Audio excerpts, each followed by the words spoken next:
Monday, March 16th, and the USA is moving on in the World Baseball Classic. That's Aram Layton, and I am Peter Apple, and we are here to recap USA versus the Dominican Republic, but also our breakout players for 2026 in the American League, and it's all brought to you by BetMGM. If you haven't signed up for BetMGM yet, use bonus code JUSTBASEBALL when signing up, and you will get up to a $1,500 new player offer on your first wager with BetMGM. Here's how it works. Just download the BetMGM app and sign up using bonus code JUSTBASEBALL. Deposit at least $10 and place your first wager on any game. And if that bet loses, you will receive up to $1,500 in bonus bets. And the world's top baseball stars continue to go head-to-head in the World Baseball Classic. Join the excitement and make your WBC moment when you bet with boosted odds. Activate your odds boost token for any WBC bet,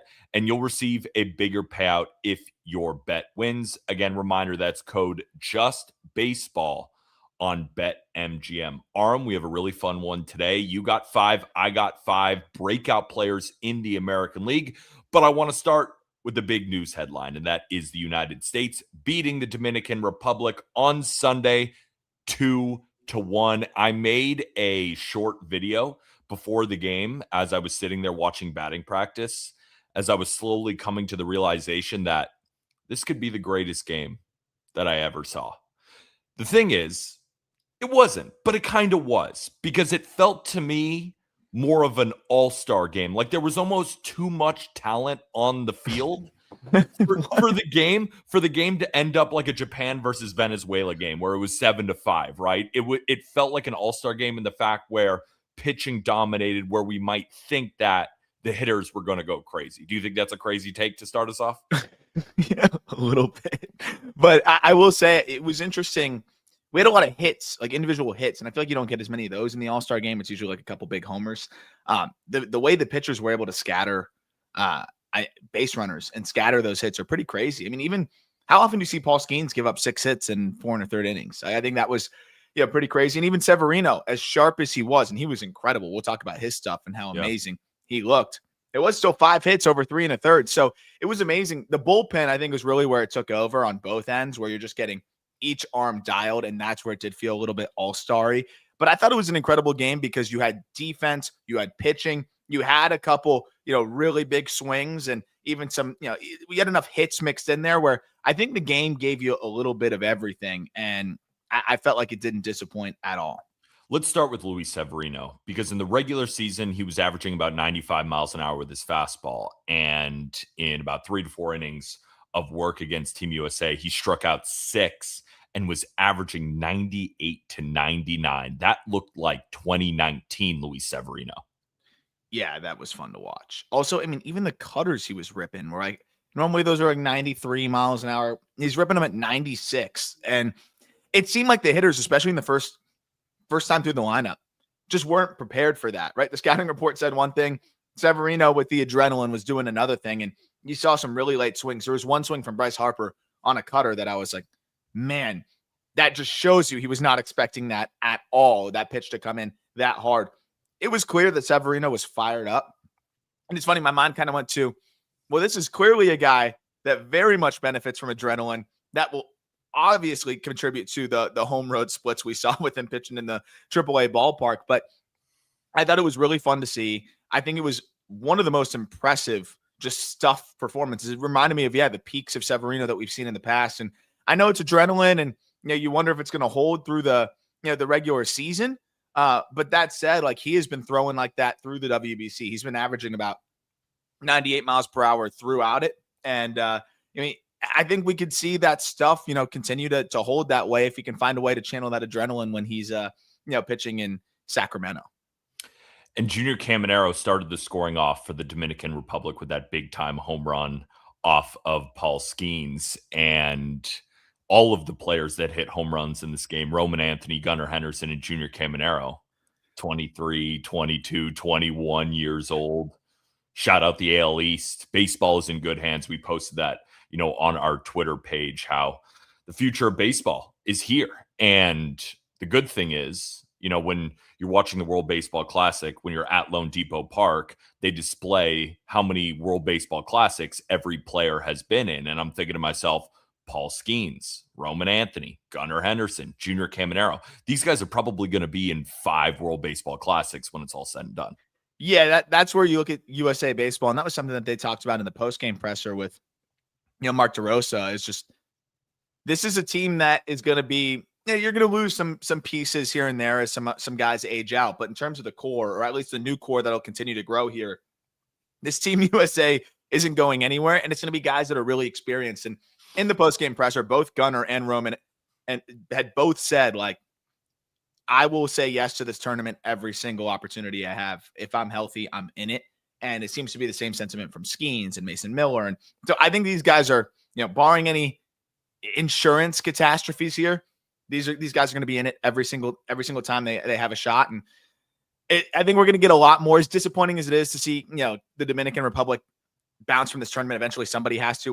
We're going to the final now here, but I think we're going to see a lot more Dominican Republic USA matchups because they're pretty young too. And I don't think a lot of those guys, yes, there's some older guys, but there's guys that were squeezed off of that roster that are banging on the door to come in here. We're going to get a lot more fun matchups between these two teams in the future. Let's stick on the DR's offense. Going into the game against the United States, they were averaging north of 10 runs per game, and the United States pitching staff held them to just 1 run. And again, that 1 run came against Paul Skeens. And you said it earlier that they scattered plenty of hits. They just couldn't drive runners in. And getting out early was certainly big for the DR. But once the United States, led by Roman Anthony, led by Gunnar Henderson, kind of took control, it felt like it sucked the energy out of the Dominican Republic lineup that they were feeding into throughout the World Baseball Classic. And I feel like that helped them so much in their earlier games. But once they dropped the lead, it just didn't feel like the same Dominican energy that was helping them feed throughout innings and innings of runs and runs and runs. I agree. There was one pocket where I felt that energy starting to mount in their favor, and it was when Paul Skeens got chased, right? The crowd starts to go wild. And chase might be the wrong word because he was still throwing well, but I mean, and he was pretty much at the pitch limitation there, but you get Paul Skeens out of the game with some traffic in there, and you say, oh, well, you're going from Skeens to Tyler Rogers. Rogers is great, but he's great because he's weird, and you're just wondering if that's going to play the same way. And Tyler Rogers comes in, and again, you can feel the buzz. You can see, I think, the Dominican player saying, okay, here's where we strike. Rogers throws 2 pitches, gets the big double play, and I felt like that was where you just felt that really tough gut punch. Now, they did have other opportunities. They did, pressure with runners on, but I also felt like they felt the pressure of, like, we got to come through here because Mason Miller's looming in the 9th. And, if you looked at the rest of the bullpen, I think there was guys that I feel like the DR felt like they could get to, but that's more of a credit to Team USA in terms of guys that just came in there and did not budge. Big outs from Jax, big outs from Bednar.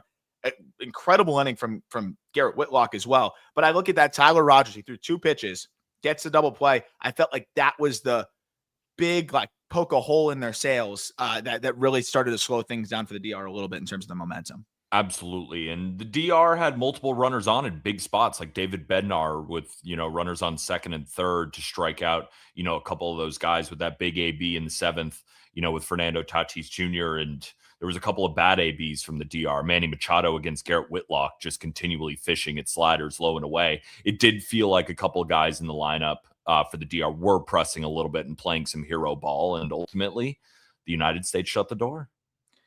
I want to say, like, it just is one of those situations where it's hard to hit old talent. And they still picked up the singles and things like that. There were some great defensive plays. You have a big throw from Aaron Judge, to nab down Tatis at 3rd. It's one of the best throws I've ever seen. Like, there were so many little wrinkles there that I think it just is the way the game goes. And I know we'll talk a little bit about, like, some of the calls there late with Soto in the 8th and Perdomo in the 9th, but I think it was a really frustrating way for the game to end. But there was a lot of different spots where I think, I even thought it was a little bit aggressive there to send, I don't like making the 1st or 3rd out at 3rd, especially with this lineup, right? Where, like, usually when we're watching a game, like when you're watching the Yankees game and you see an aggressive send and Judge is on deck, right? You're going to be like, oh, don't do that with Judge on deck. That's the whole DR lineup. So like, You basically, you don't want to risk running into outs because that you have that guy on deck, not maybe a Judge adjacent, but a superstar on deck, basically waiting to go. That's why I think just little things like that I probably think they wish they could have back. Like, what Judge can do out there, whether his elbow, maybe you didn't know if it was 150% healthy. It clearly is. He threw that 96 miles per hour from right field, by the way. You can't be giving away the third out at third when you have 2 runners on, things like that. So there's little things when we're talking about a game where 2 teams that are, as you mentioned, all-star teams, those are the little things that end up being the difference. And they made up for it. Like, you have the Julio robbery. That's the kind of thing that can swing the micro edge back into your favor. But you can't give away an out when, it's so hard to avoid getting out against both of these pitching staffs. To your point, it is the little things that are going to decide a game like this with this much talent on the field. That throw from Judge was perfection. The home run robbery from Julio Rodriguez. But Bobby Witt Jr. just continues to prove himself as one of the best overall defenders in the sport. I think he's going up there with Patrick Bailey, catcher for the San Francisco Giants, Pete Crow Armstrong, who apparently is a left fielder, according to Mark DeRosa. We'll talk about a couple of things that you learned in the post-game presser after. But I thought a huge play in the game, too, and it wasn't even for an out, was the one that Bobby Witt Jr. dived for that kept Vladimir Guerrero Jr. at second base, saved a run, and while it didn't result in an out, was a game-saving play. So the Judge throw, to third base to get Tatis, that play, a couple more diving plays, it makes total sense that it would be little things, defensive plays that would decide a game between 2 titans. I'm glad you mentioned that because you unlocked 3 different memories from that game. The play where he doesn't, the play that Bobby technically didn't make may have been the most important, and his teammates knew it. Like the one where he knocks the ball down, as you mentioned, to potentially save the run.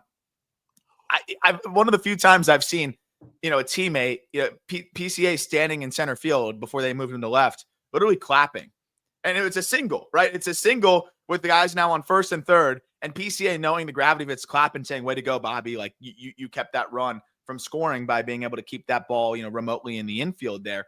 And also, there's little moments where runners have to go back. I think Austin Wells kind of had to take a couple steps back to second base on a line drive because you're I don't know what Bobby Witt can get to, and I think it's everything. So I got to wait and freeze. So that wrinkle, and then little plays I think that people may just take for granted because he's so automatic there.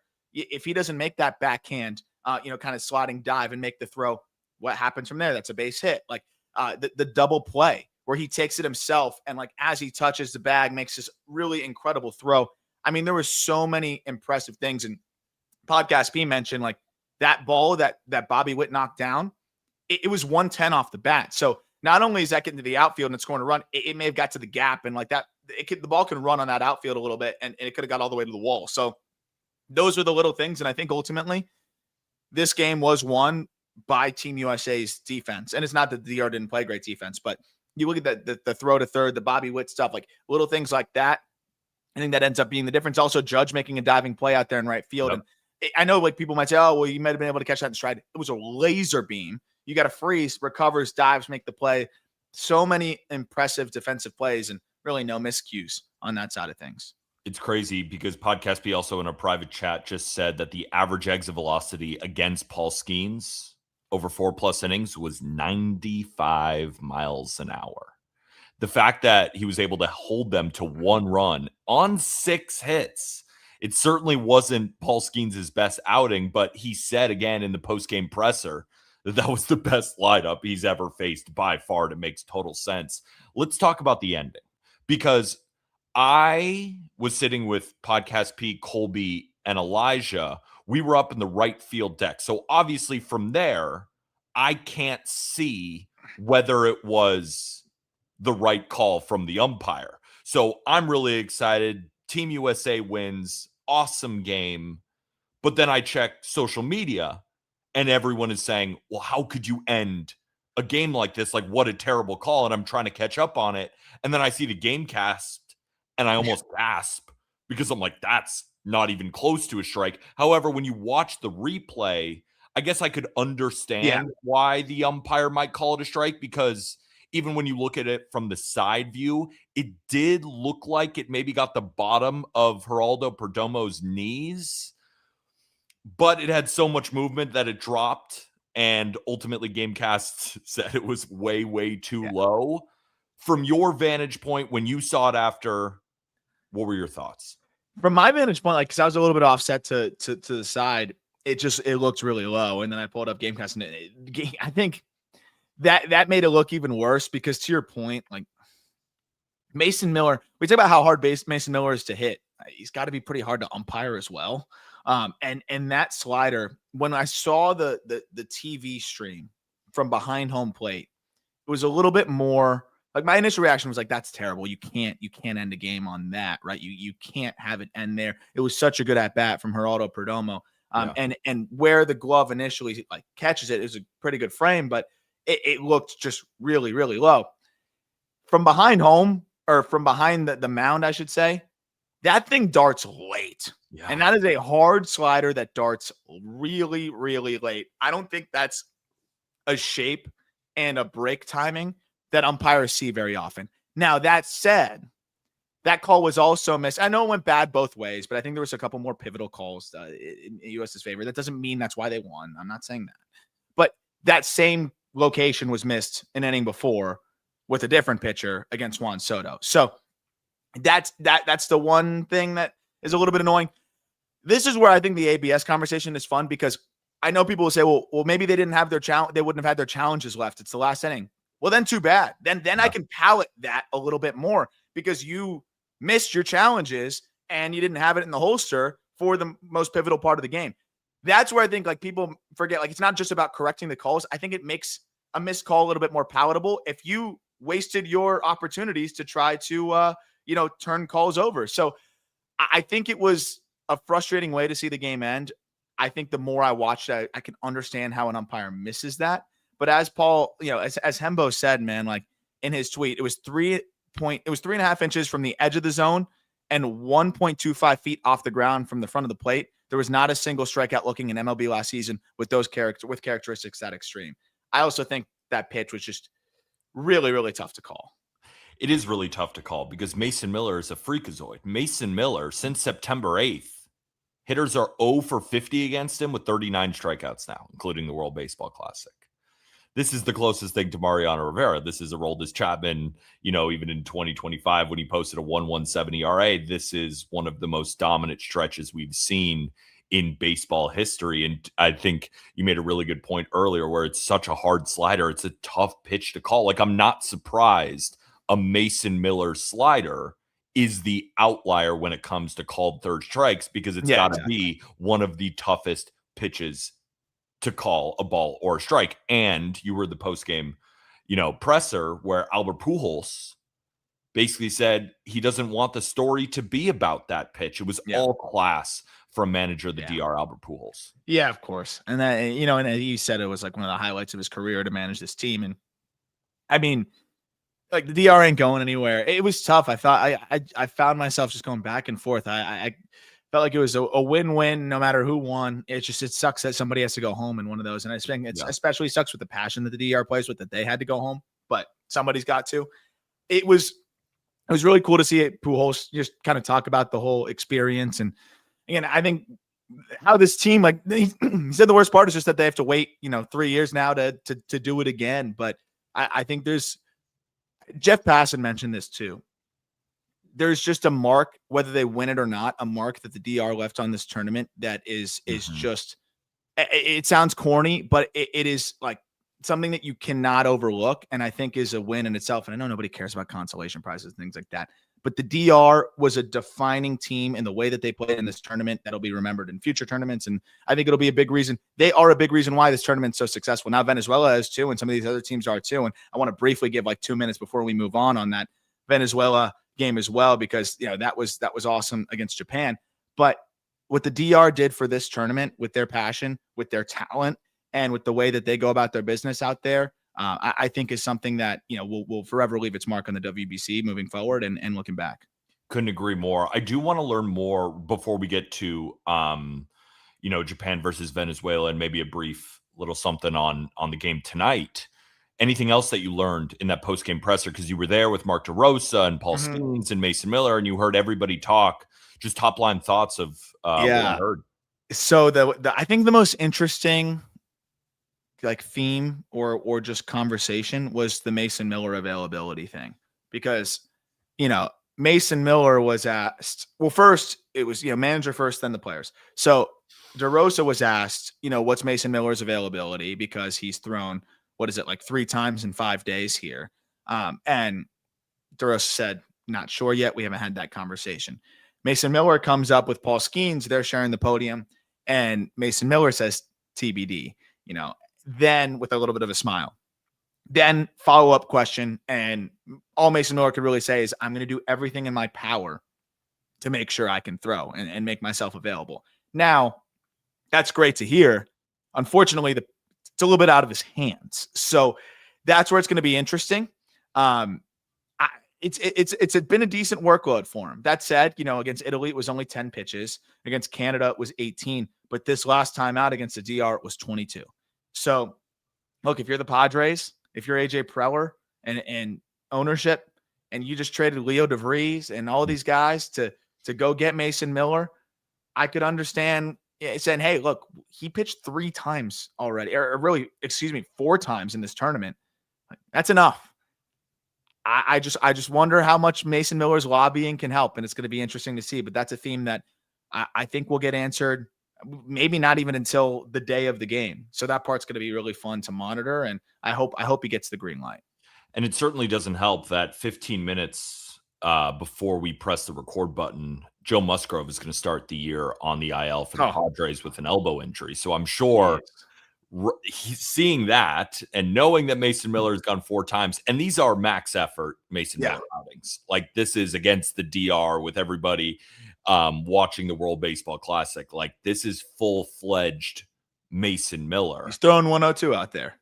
And the good thing is that the USA has the bullpen arms in order to continue to shut down lineups no matter who they are. So they don't necessarily need Mason Miller. It is just so nice to know, if you are Team USA and you have a lead in the 8th inning, that the game is over. And I did put out a tweet earlier, and I was talking to Podcast P. He was like, you're just about to stir the pot, are you? And I was like, I am, but I do believe it, that let's say Geraldo Perdomo did walk. I have so much faith that Mason Miller was going to shut down Fernando Tatis. I think that is fair. I think he's on such a different level right now that even if it was a walk, the Team USA was still going to win. Of course, there could have been a pass ball. Yeah, that was what I was looking at. I was like, this is such a hard guy to catch. I was waiting for the pass ball. Like, that was the one area where I'm like, he spikes the slider. It's going to be really hard to block. But yeah, I mean, that was the only thing I was looking at, is like, well, you get another handful of pitches here to maybe squeeze a pass ball by, or maybe Tatis just sneaks one out there. But I do think that the odds were still going to be quite skewed into Team USA's favor. And Mark DeRosa did confirm Nolan McLean is going to get the start for Team USA. How you feeling? I like it. Look, I think people are jumping on the kid way too quick. Now, if Italy sees him a second time, and I know people might have said, like, well, why wait? Why not wait and see who you're playing, right? Because Italy already hit him once. Now they're going to see him a second time. Nolan McLean is a guy that I think it's really about the execution. The stuff is so unique. He has so many different offerings that he can go get you with. I just think he made a couple mistakes last time out there, and it's just that simple. And I think he's going to be better no matter who he faces. That said, it's a big spot to put the kid in. I think he's built for it, and it's going to be fun to watch. You know how bullish I am on him. He's a number 3 overall prospect for us at Just Baseball for a reason. But yeah, it's going to be interesting. I think the thing, though, that's most important is he's going to have a short leash anyways. So, I don't know if he's going to go 3 innings and allow 3 runs like the Italy game where, we've talked about in the past. Maybe the leash was even longer because the gravity wasn't really processed of the situation there. I don't think he's going to be, allowed to potentially, give up that second home run there. That said, I think he's going to throw well. I really do. And they've got a lot of hands on deck out of the bullpen. So I think it's going to be fun. And I'm excited to talk about our American League breakout players soon. But you said you want to spend a couple minutes. Just a couple minutes. I'd be remiss not to. I mean, you guys were buzzing when I came down there and said, that game was unbelievable. Japan versus Venezuela, because it was kind of a slugfest too. It was just, You felt like it was, what was it, 5 total homers. The way it started, you have Ronald Acuna Jr. with the leadoff homer. Then on the bottom half of the inning, Shohei matches with a homer. There was so much just fun within it. You have Suarez versus Yamamoto, and even then, it didn't really turn out to be much of a pitcher's duel at all. And then I think this lineup from Venezuela really reminded you that, yes, you can have a lineup of stars, and that's going to be really tough to beat. But if you have a lineup of and there's a star in here as well, but if you have a lineup of above average major leaguers and potential budding stars, any given day, man, they can come out and they can mash and they can beat anybody because they're freaking above average big leaguers. And I think we saw that. I think Maikel Garcia's swing was one of the most like electrifying and exciting that we've seen at the tournament, just given the stakes there. And it was really fun to see him get so fired up. It seems like he's a little bit more usually like, reserved relative to some of the excitement we've seen in this tournament. And then Japan, they put up a good fight, but I think this was just, the lineup is just a little bit lighter than I feel like we're used to, at least in that kind of matchup with the lefties. And I think the lefty situation really hurt them. Also losing Seiya in that game, given all the lefties, was really tough as well. And hopefully Seiya, comes back with all clean, positive news as he gets imaging done and, back in Arizona.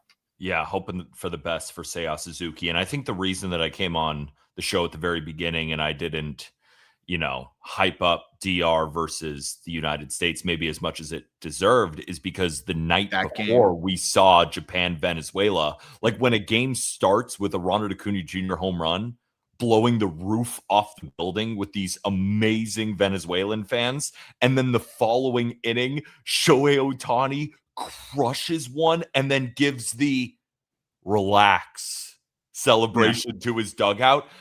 And throughout the game, it wasn't just the Wilyer Abreu home run, which the roof was already blown off the building. This was blowing the walls off the building. I mean, you got beer coming from the top deck, pouring rain on us. Like, these fans were going nuts. Just the energy in the building was unbelievable.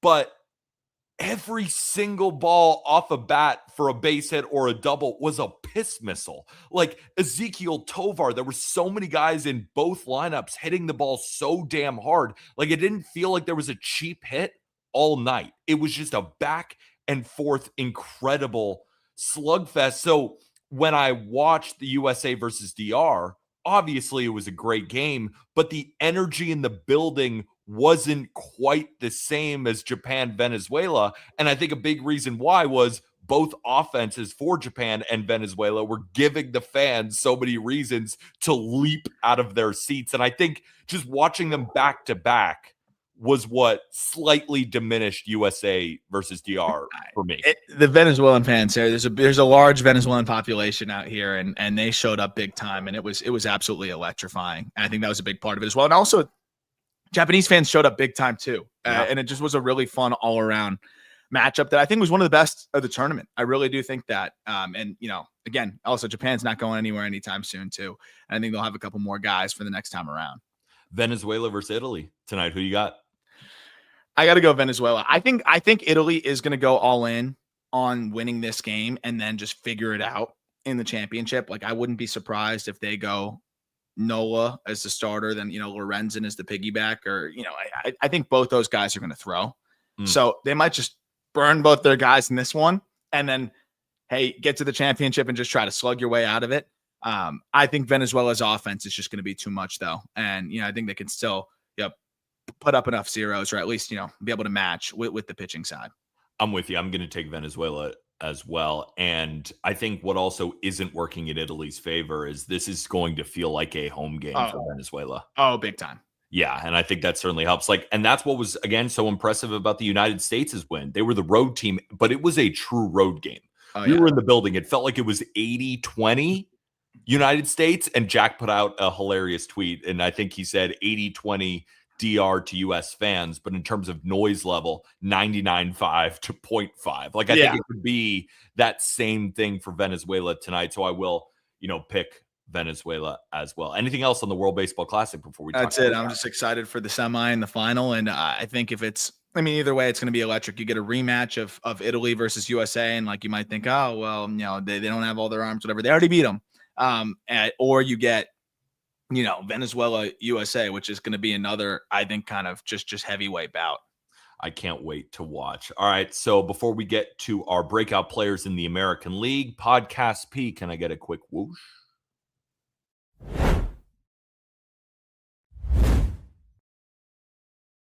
Our 5 breakout picks in the American League. So tomorrow we're going to do National League. But today we're focusing on the American League. Aram and I have not shared our breakout picks with each other. We both chose 5. Before we get into it, just want to thank everybody joining us here live on YouTube. The best way to support these streams is just to smash that like button and make sure to subscribe.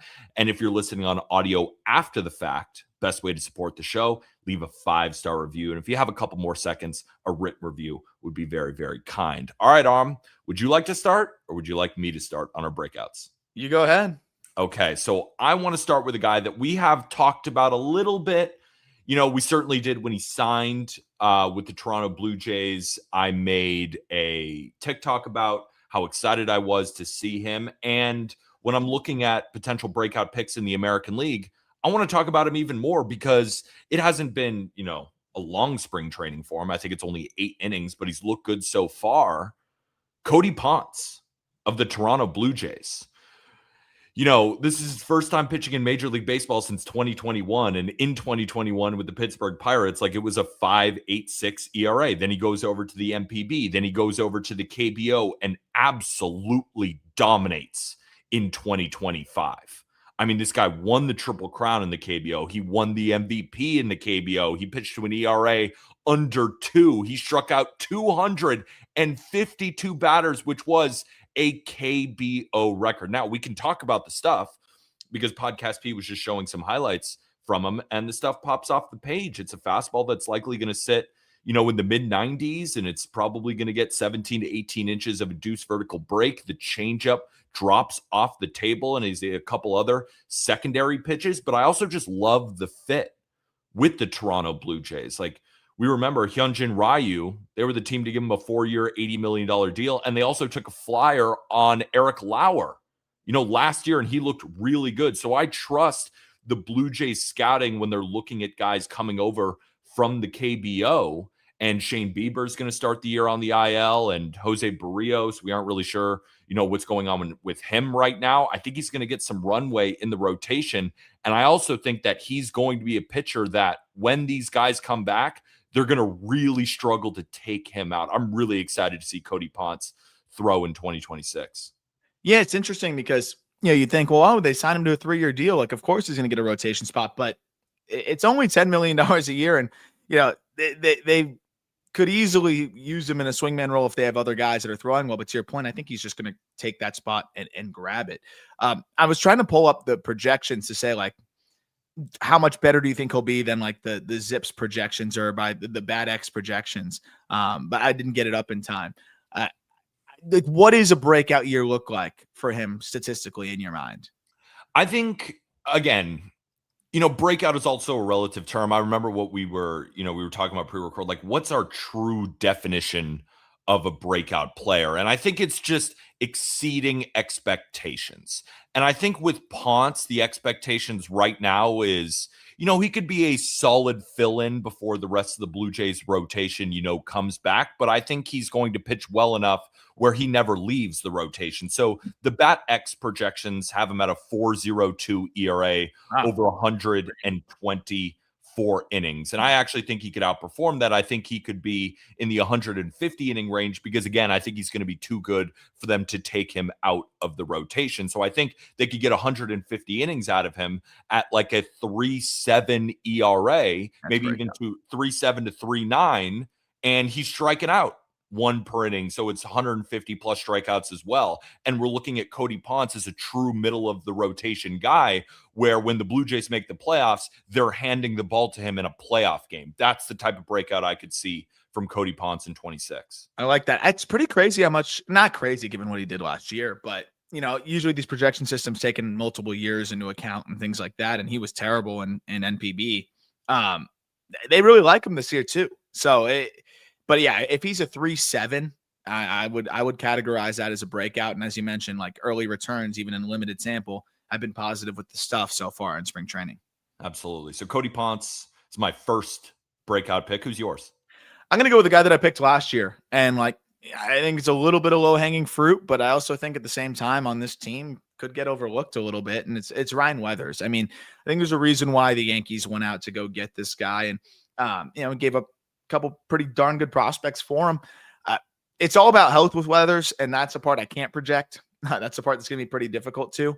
And I think some people might look at the surface level stats right now in spring training, and as a result, be like, I don't know about this Weathers guy, right? He's allowed 9 earned runs in 9 innings. If Yankees fans weren't too familiar before that, the stuff has been there, and I think for him the focus has been just ramping up, getting healthy, getting deeper into outings. He threw 67 pitches last time out.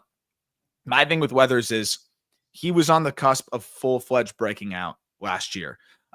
His fastball velocity increased by a tick, and he gained more than an inch of induced vertical break. So that fastball jumped by, a full grade in quality. Then he actually added 1.5 inches of depth on the changeup. So now you have the fastball getting more ride and harder in velocity, and then you have the changeup getting more, vertical drop as well. So now those pitches toning off of each other, like compounding better than ever. The sweeper is disgusting from him as well. And I also just think he's a guy that, yes, through stretches, he can get a little bit like sprayy with it, but he's a guy that I think is proven to be able to command all of his pitches when he's on and is at least around the zone enough with all of his pitches. Not really one that you can eliminate because it's not there. I really think Weathers was on the cusp of pitching like a middle rotation starter before going down with the shoulder issue, but it was a forearm issue before the season started. Then it was a shoulder issue in the middle of the season. That's the big concern, but he's averaging 98 miles per hour so far through spring training. And I think it's 3 clearly plus pitches from the left side. That's hard to find from a 26-year-old who can throw enough strikes. If Weathers is healthy, and I love that. I mean, I think the Marlins have done a good job with pitching development, but now he goes into a Yankees organization that also does a fantastic job. And when you acquire a player, you're not just acquiring him because you like him. You're acquiring him, especially a guy like him, because you love the way that he fits in, or you love the way that you can help him, create a plan of attack. And I think the Yankees looked at Weathers as a guy that they have a plan of attack for and are ready to squeeze the most out of. And I think Weathers is going to really benefit from being in that kind of environment in New York as well. I'm always down for some propaganda. I will throw the same question that you threw at me because it's funny. Ryan Weathers and Cody Ponce have almost identical projections on Fangraphs. So Cody Ponce was 124 innings from the bat X at a 4.06 ERA, I think. Ryan Weathers 123 innings at a 4.05. Okay. So where do you see that breakout coming in? Do you think it's the innings that he's really be able to show this year, or do you think it's that ERA that's going to be a lot lower? Like, where's the breakout coming? Yeah, I got no confidence. I have no idea about the innings.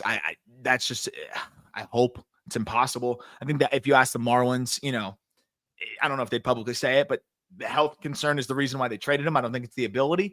Yeah. But in terms of just sheer ability, I think that's the part that people are still sleeping on too. This is a guy that has, I think, flashes of number 2 type of upside. So I think he's going to show that. How many innings? I don't know. But I think when he's on the mound, and if it's 120, even 130 innings, I think the goal is to be, far more than that. And even in a very banged up year, last year, he got to about 56. You're hoping that, just being available and on the mound this year, he can get to 140. We've seen him throw closer to that in the past. If he is on the mound for 130 innings, I think he can throw to like a 3.2, 3.3. I think this stuff is that good. But I think he settles in, the middle of the mid 3s with huge strikeout numbers, and it's just going to be a matter of health. I agree. I think he's going to be a 3.2 ERA guy in like 210 innings, right? That's what you said? That's what's happening. Yeah, I'm all in on that. Well, I really do think, like, no injuries. He's hovering in the mid 3s, and I wouldn't rule out getting below that. I love that. All right, let's I'll go. Aram just talked about the Yankees. I'm going to talk about the Red Sox. Oh, it feels like a cop-out because he already threw in a playoff game. Yeah. But I think it's okay because he only has 19 innings under his belt in Major League Baseball. Like, I want to talk about Connerly early. And we could talk about the stuff in a second, but I want to talk about a mindset. So we had him on the Just Baseball show. We interviewed him for about 45 minutes. And I left walking away from that interview thinking to myself, if this guy just has average stuff, his mentality is going to keep him in the middle of a rotation. But the good thing is he has awesome stuff. So I thought a perfect example was going into Sacramento, struggling, and then obliterating that lineup in a minor league ballpark. Like a guy that young, for him to bounce back against the same lineup who just had success against him, to display that type of stuff is special up here. And he comes, from the service. He throttled them twice. Sorry? He throttled them twice. He went back to back, absolutely shoved against them. Yeah, so maybe I misremembered that. What I remember telling him story, like it's just hard to do that in a second time against an offense of that caliber in a park as small as that. So I misremembered it, but I think because my focus was just, on him as a person, like he's rock solid in his mentality. Like you can't get him off what he wants to do. And I think we saw that in full force during that playoff game against the New York Yankees. And then we get into the stuff. Like this is a guy who's sporting whiff rates from 25% to 40% on 5 different pitches, right? Opponents only hit 176 against his fastball at 94 miles an hour, and it's at that low release height, but he also has that curveball, that changeup, that slider that he can go to, and the sweeper as well, which was predominantly against lefties. Like this just feels like a profile with a ton of whiff where he's not afraid to live with his stuff inside the zone. And I feel like start over start, you're not going to get him off his spot. So I feel like even at such a young age, he's going to be very consistent. And then that stuff is just going to continue to get better and better. There are so many starters that the Red Sox have at their disposal. And I feel like Connolly Early is going to be the guy to lock down the 5th spot for them eventually. Well, to your point, and no, I remember the question that you asked Connolly. It was about like facing the same lineup back-to-back times in your major league debut, because I think everyone always talks about like 3rd time through the lineup, right? How are you going to do? How about like 6th time through, because I just saw you 7 days ago? And he goes in Sacramento, 5 innings, 5 hits, no runs, 1 walk, 11 Ks. Then to make his second start of his big league career, has to face that same young, intimidating lineup. And he goes 5 1/3, 5 hits, 1 run, no walk, 7 Ks. So even more in the zone in that outing. And I agree with you. I think well, I came away from there saying, like, if there's ever a pro caliber player at a service academy, I think I'm just going to take them. Those guys are built for it. But yeah, I think that's a perfect example of it. How often do guys make their major league debut and then their second start is against the same team that just saw him? And I think it's a testament to the stuff, because it seemed like he added a pitch every time I checked in. Remember, he started the year in the minor leagues, and every time I checked in, it's like, he's throwing a sweeper now. Oh, he's starting to use this like sinker a little bit now. The changeup has always been there. And then the fastball's ticking up, and the shape is great, and he's this crossfire delivery. There was a point when we were doing the prospect rankings that Early over Peyton Tolley was kind of surprising, and I still think it's against the grain. I think Early is the guy that overtakes Tolley, if he hasn't already, in the Red Sox eyes. The only hurdle in his way is just that the Red Sox have all like players that they have to pay that are pitching ahead of him. But at the end of the day, like the goal is to win it all, and I think Early needs to be in that rotation early in the season for them to put their best foot forward. Who's another young Service Academy guy who can pick up pitches at will? Did we just see him pitch for Team USA last night? No, I'm just kidding. He's not Paul Skeens, but I just do think the upside is immense. And I think the reason I wanted to bring him up again is I think the floor is high due to his brain. I think he just has the perfect brain to be a consistent starter in Major League Baseball, because we see a lot of young guys, right? They hit a rookie wall, or any of that stuff happens. We saw it with Cam Smith. We've seen it with so many rookies in Major League Baseball, or even in year 2 with Austin Wells last year, where he started to take a dive offensively. Like, I don't think a rookie wall, second year wall, is going to be the problem for Connolly Early. I think he might just have a bad outing because he's a human being, but I have so much faith that he then will bounce back after a poor outing. And I think, in that game against the Yankees, you might say, well, Peter, he didn't pitch well. Look, he had a mid-7s ERA from that playoff start. He also had a FIP under 1, is because the defense wasn't great behind him, and he wasn't walking anybody, and he was still getting his strikeouts. But some defensive miscues, some infield hits, some ones that would scoot by, ended up making the box score look a lot worse than it was. Like a 23-year-old who has 19 regular season innings under his belt, and his start is against the Yankees in New York against that lineup. I'm just really impressed with him. I think he's going to have a good year.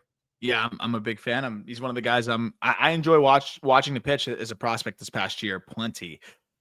My next guy is a guy that I loved as a prospect as well, but I didn't get a lot of time to watch him as a prospect because he completely skipped the minor leagues, essentially. I think Cam Smith is a pretty popular breakout pick, maybe, but I've also, when I talk about the Astros, I know you have Astros under win total. When I talk about why I think the Astros can be pretty good, and usually the pushback I get is, well, we don't know what you're going to get from Cam Smith, and look at that outfield. Yeah, I agree. We don't for sure know what we're going to get from Cam Smith, but I think we're going to get something pretty darn good from him. And a few reasons why.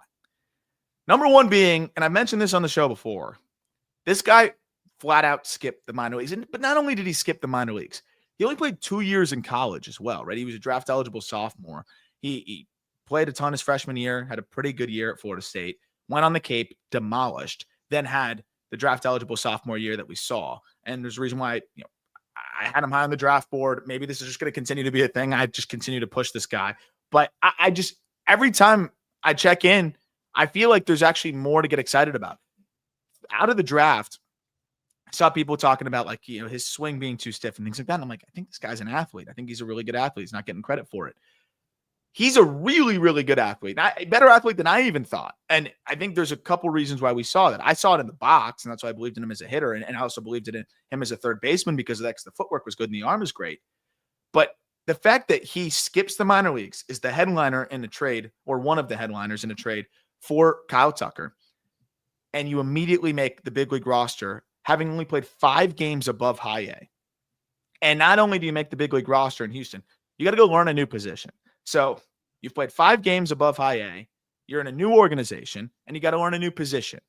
And we assess Cam Smith off of what he did last year, which is fair. Like, that's all you can do, right?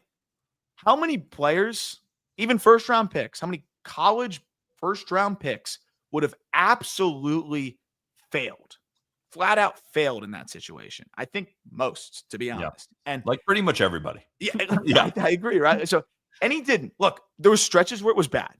No way around that. He was still an above replacement level player in a new position. And there were stretches where it was good.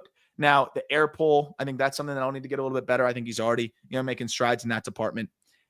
Where I keep looking at is this guy is a freak athlete. And I don't think that part is fully being processed here. And freak athletes can just do freaky things and connect and make things happen a little bit more quickly. And he was 95th percentile in sprint speed. He's in 90th percentile in his arm strength. I think he's going to grade out now that he has a full year of playing right field. I think he's going to grade out as a plus defender out there. I think the bat is just going to come along, given the fact that that was his first full pro season period. Put up a 670 OPS. Why can't that creep up into the higher 700s? And if he's playing great defense, that could be he could end up pushing his way close to 4 WAR. I really don't think that's far-fetched at all. And I also think with the way that ballpark's set up and the way that he can start to get into the pull side a little bit more, why can't he hit 20, 25? Heck, if it all comes together, 30 homers. I just think this is a freak athlete with crazy speed, with great tools that could also swipe, 20 plus bags as he gets more comfortable. And we've barely given him a chance to really mature. We talked about Zach Neto too, like skipping the minor leagues, and we see like year 2, year 3, Neto gets better and better and better. Now Neto is like this budding star. Why can't Cam Smith have a similar trajectory?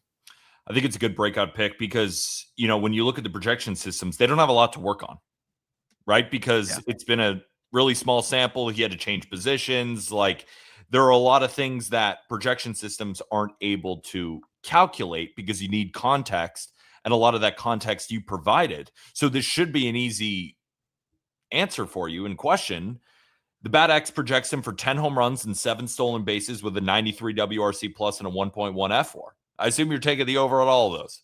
I'm taking the over big time. I think he's got way too much going for him to be in that area. So I'll get to my next breakout pick, and kind of spurred a thought. I was watching him towards the end of last seaon, and then I've been watching him in the World Baseball Classic.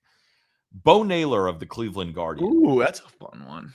Because Bo Naylor, over the last couple of seasons, in 2024, it was a 74 WRC plus, struck out 31% of the time. But then he made subtle improvements that I think were bogged down by the fact that he hit 195. But he cut his strikeout rate by 8%, increased his walk rate by 3%, started pulling the ball in the air a little bit more, and the defense has been really solid behind home plate. And I'm also thinking about his brother.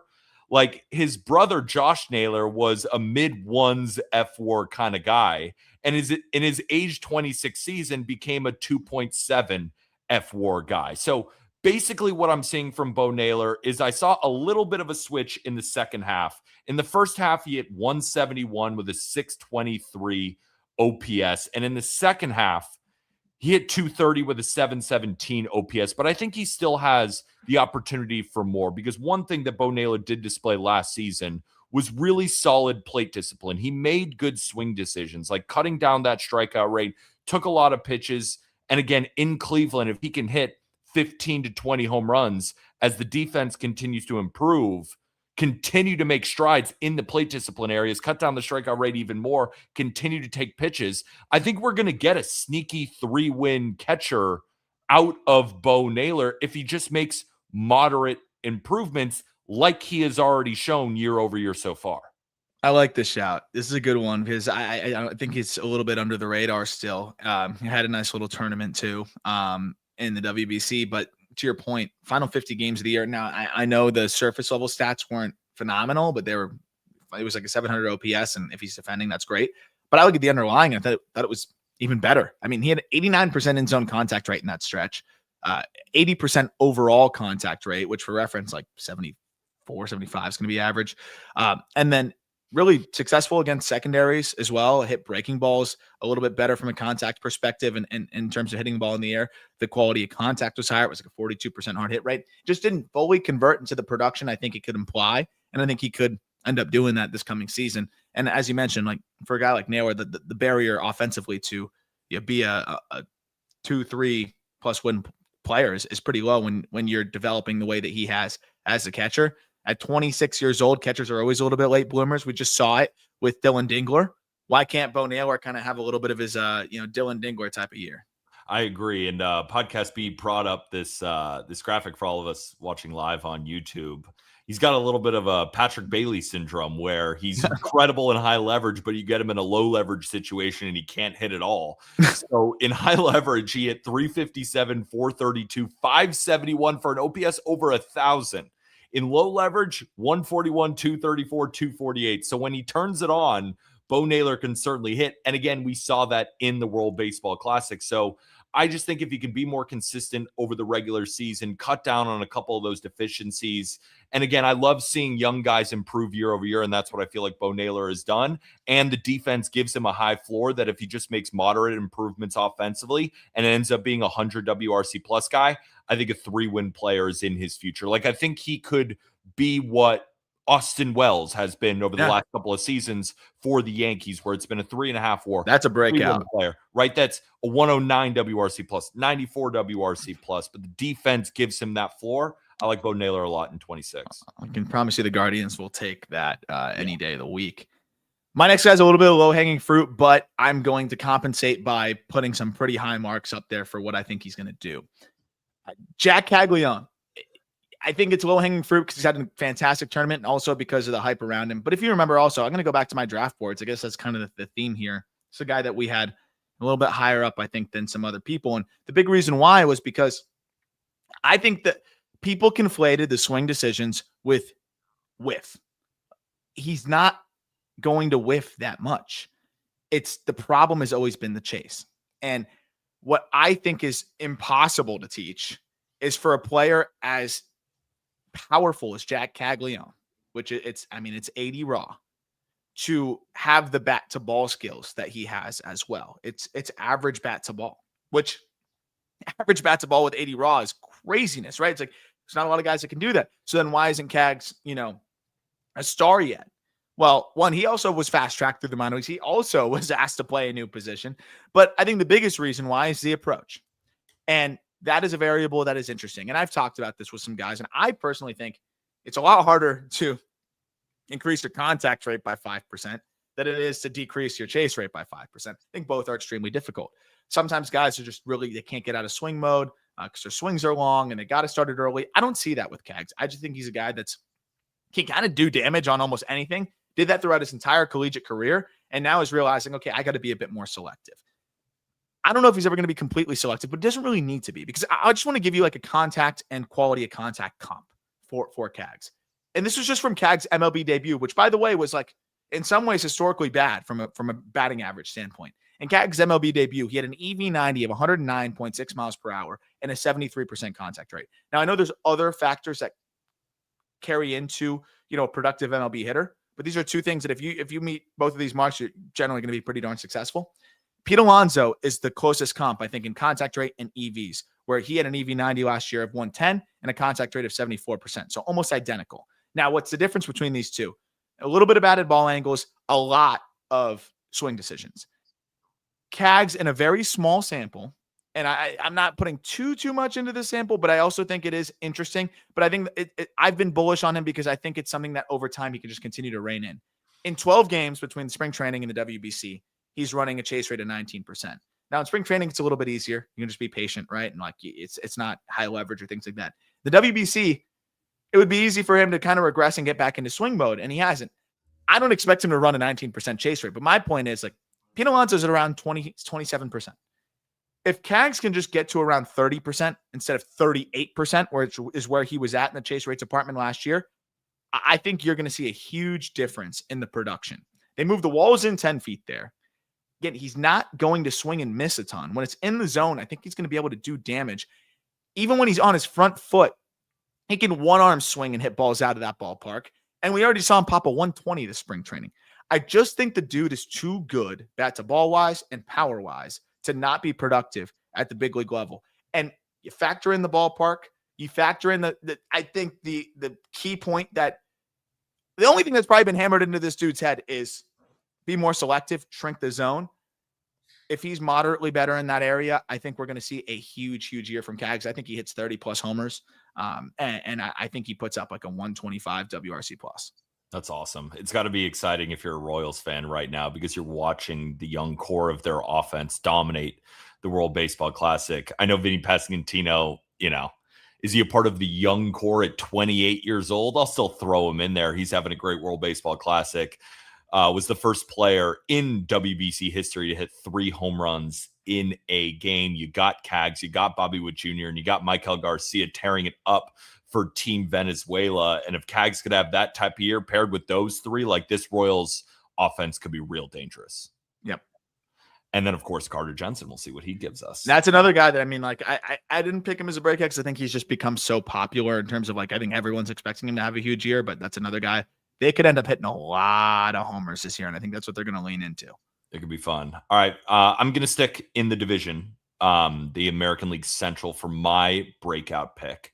And I didn't get a chance to talk about this guy on our top 10 relievers episode because you and Jack did it. And I was bummed because I was like, I want to talk about Grant Taylor of the Chicago White Sox.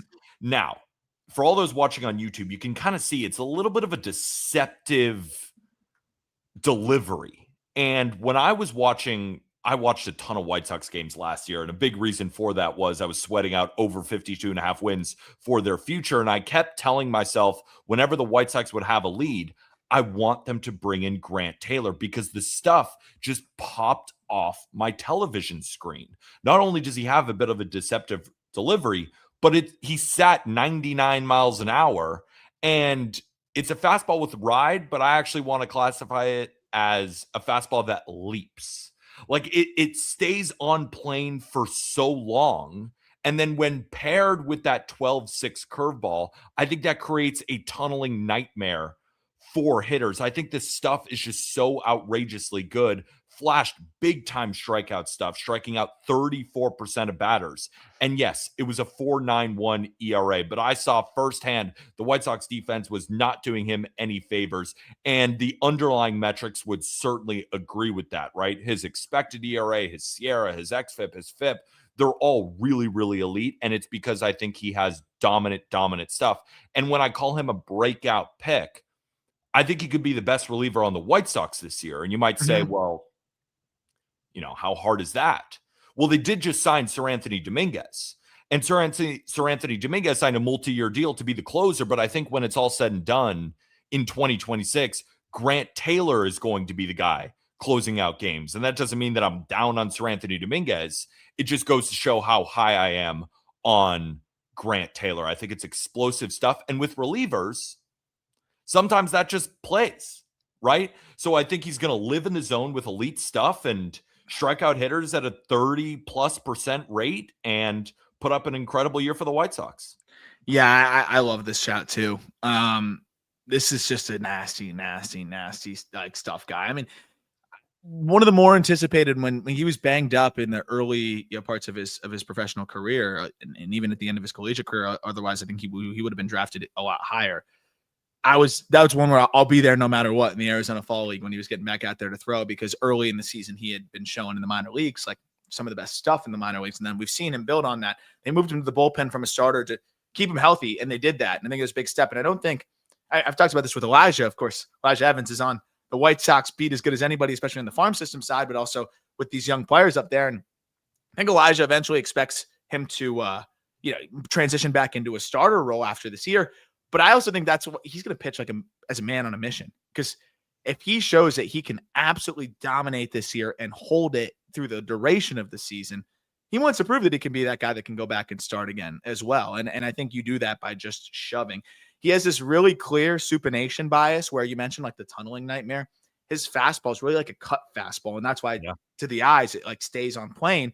Yeah. And then the 12-6 off of that, it really is a vertical, just tunneling nightmare there. But then it's like these two pitches are one's way up here and one's way down here on the scatter plot. And then you have a cutter, a third of the way down. And then you have a bigger curveball or slider, I should say, this between the curveball and the cutter, right between those. So you have like four distinct shapes that are all in this vertical tunnel. And I think it's going to be a nightmare for hitters on both handedness. And then it also helps when you can throw that fastball at 99 to 100. So I think he's going to be the guy closing out games for them. I really do.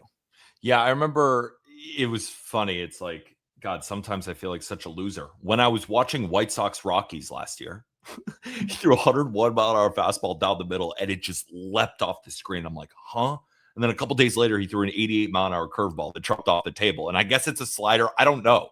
Like when I'm watching him, it's like, is that cut ride fastball going 97 miles an hour? Is that a cutter? Is that his four seamer? Like it is just loud stuff. And didn't allow a homer.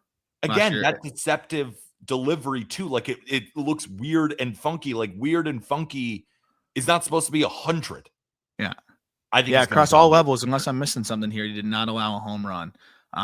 And yeah, I mean, it's going to usually bode well for a reliever. 35% strikeout rate across all levels. There you go. Who's your next breakout guy? Next guy for me is a pitcher. Now we're going a little bit. Actually, I'm going to go hitter and then I'll wrap it up with the deepest cut. I'm going to go Chase DeLauder here for my next pick. And I guess this is going to be a pro Guardians episode, right? I think Guardians fans will be excited. And if both these guys break out, I think they're going to be in a pretty good spot. Now, DeLauder, it's all about health as well. So I'm gambling a little bit on that side of things. But DeLauder, I just think the guy is too damn talented. Talk about a blend of hit and power. DeLauder's got just that. And there is this kind of desire with his swing to really like pull off with that front side and pull those hands in really tight. But he does it in a way where I still think he stays on the baseball. It's more of a way to just kind of create space with that front hip. But the way that he swings, the barrel stays, in the zone forever. A little bit kind of like the Kyle Tucker-ish way where the barrel just works behind him so well.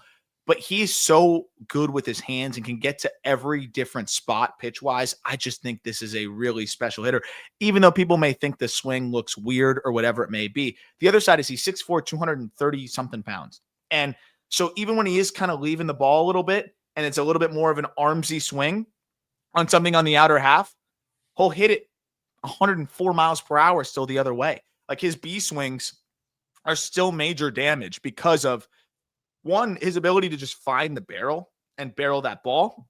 And two, just the bat speed and physical strength. And we saw that on a Chase Dollander curve already this spring training, where he was kind of leaking out with the front side. So pitch on the outer third, and he just kind of threw his hands at it, caught it on the barrel, and splits the opposite field gap at 363 feet. When he has been on the field, he has been one of the best hitters in the minor leagues consistently. From a bat to ball standpoint, from an approach standpoint, the approach is elite. I mean, when he was on the field last year, it was a 16% chase rate, EV90 of 107 miles per hour. And there's a reason why he made his big league debut in the playoffs, because the Guardian said, this guy makes us better at the highest level right now when we need to win, even though he has been hurt most of the year. If you like combine all of the last few seasons where he's been banged up, but when he's been on the field, the numbers are ridiculous. It's borderline plus bat to ball, it's plus swing decisions, and it's plus like raw power. You pair that with some wheels, he can play a really solid corner. I talked about him as an X factor. He's also my breakout because he's going to break out to be the X factor. I think he's going to be, outside of J-Ram, the best balance of hit and power in this Guardians lineup in 2026. Wow. Damn. Because you got Stephen Kwan in that lineup, of course, you know, power. It's not really his calling card. So if we're talking about both of those, like you think he outperforms a Kyle Manzardo, for example? Yes, I do. I was from a WAR perspective, yes. Chase the Lauder, huh? It's a good pick. I'm excited. And Cleveland Guardians fans should be too. So I'm going to move over to the American League West for my final breakout pick. And I'm going to stick in the bullpen. I'm going to pick another guy who, when I'm watching bad baseball, can find some diamonds in the rough. And the Mariners certainly noticed. That's why they traded Harry Ford for him. That is Jose A. Ferrer. And he's a guy that I think is just going to develop into a monster for the Seattle Mariners. And when we're talking about a breakout pick, I don't think he's just going to be a lefty kind of specialist for the Mariners or potentially a sixth inning guy. I think he could pitch on the same level as a Matt Brash this season. Like, I think that highly of him. And it's because, again, the stuff pops off the page. It's a 98 mile an hour sinker with an average launch angle of -5 degrees. And I saw firsthand that Nationals infield defense did him absolutely no favors. And now with the Mariners, I think he could perform a lot better. But that changeup is also disgusting. It had a 47% whiff rate last year. Opponents only hit 221.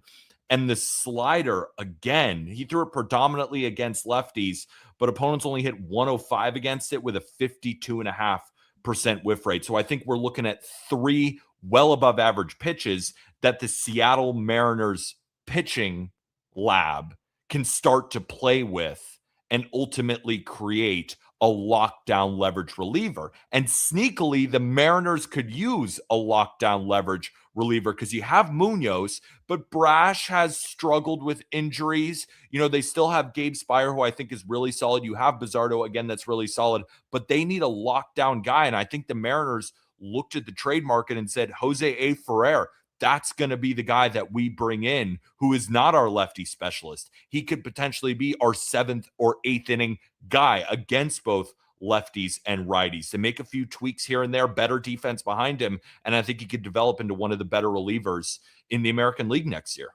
I don't think you trade Harry Ford for him. I know Ford's blocked, but they didn't trade him for a while. You don't trade Harry Ford for that guy if you don't have some plans for him to have a pretty prominent role in your bullpen. And I agree. So it takes a lot of the pressure off of Spire potentially as well. So I think that was the goal, and it'll be fun to see. I mean, he's not going to get burned by the long ball, that's for sure. And I think that the very easy, even if the stuff doesn't change a ton, is that defense being better behind him as well.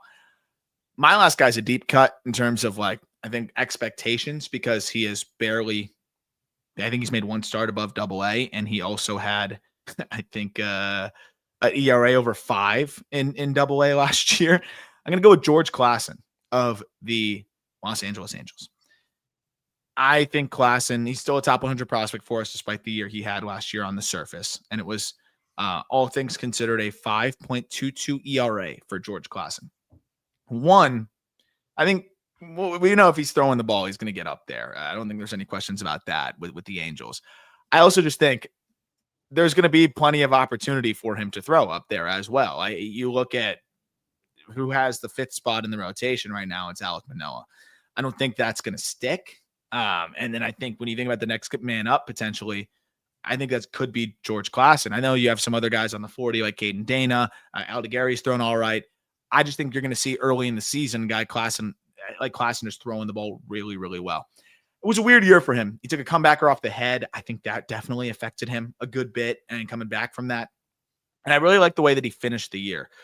Made his final start of the year in AAA where he struck out 8 over 6 innings in Las Vegas. His final start in AA was 7 innings of shutout ball or no earned, 1 run, 2 walks, 8 Ks. And just really after shaking off such a scary moment, sprinted through the finish line with a 1.55 ERA over those final 5 starts, struck out 33% of batters. I've seen this guy in person a good bit. It is a curveball that is a clear 70 grade pitch, then a slider that's a harder cutterish pitch off of that, and then the fastball averages about 98 miles per hour and can get up to triple digits. The big thing for me is that curveball is, a very, very unique pitch. When I was sorting by, pitches that are curveballs that are that hard, in the upper 80s with that much depth to them, I got a bunch of relievers. You get Yohan Duran, you get Louis Varlin, you get those types of guys, but you also got George Klassen, who's a starter. The command has continued to get better at that velo with those 2 breaking balls and a changeup that has progressed that he mixes in as well.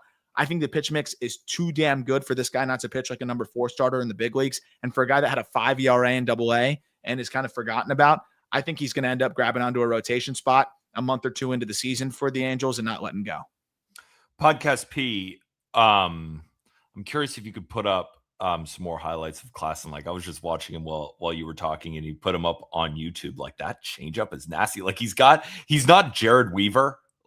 But as soon as I saw him, I was like, that kind of reminds me of Jared Weaver. Like it's that funky delivery. It's the long blonde hair. It's the tall frame. But obviously, and then he throws 98 instead. Exactly. Like that's what I was just about to say. But it's electric stuff. If you had to pick one of your 5, who's your most confident? Oh, I'd go Cags because I don't have to deal with the health variable as much, and I just think that the power will prevail. I was going to ask too. I think DeLauder and Weathers is like the same conversation. Where you're like the talent is outrageous. Ability wise, yeah, Weathers is probably my most confident ability wise. I don't know. Is it crazy to say I think Grant Taylor is my favorite breakout? I just think the stuff is like as good as. I mean, how many relievers have any reliever in Major League Baseball? Yeah. I mean, it's 100 with deception with a curveball that drops off the table. He's getting whiffs on everything. He's posted ground ball rates in the high 40s, low 50%. I think he is the archetype of an elite reliever in Major League Baseball. No, I'm with that. I'd be shocked if he doesn't have a good year. So I agree with you. So I think that'll do it. And tomorrow we're going to do our National League breakout pick. So be sure to hit that big red subscribe button if you're watching us here live on YouTube, and make sure to hit the like button as well. And if you're listening to us on audio, hopefully you enjoyed. If you want to go get yourself some Just Baseball merch, you can find the link in the episode description and join the best baseball group chat in the world. You can also find that link right next to the merch link. It's almost opening day here, folks. March 25th. We are less than 10 days away from opening day. You excited? I'm excited. It feels like it's still a mountain like to climb away in a good way, just because we still have the WBC, then I have spring breakout, and then it's just gonna be like boom, it's here. So I'm pumped about it. But this has been like a really fun grind into it as well. Usually you're just like itching, you're not, spring training isn't doing it for me. Baseball has been doing it for me lately already, but man, there's nothing like opening day. So I'm really excited for, the season ahead. And the lead up to opening day, I'm really, really excited for all the shows that we have lined up. We're going to do our win totals episode, breakouts tomorrow, WBC recap on Wednesday, and then we're going to get into my top 100 players. We have so much stuff to do. So make sure to stay tapped here on the Just Baseball Show. Podcast Pete, thank you for producing. For Aram Layton, I am Peter Apple. We will see you all tomorrow. And with that, thank you, everybody.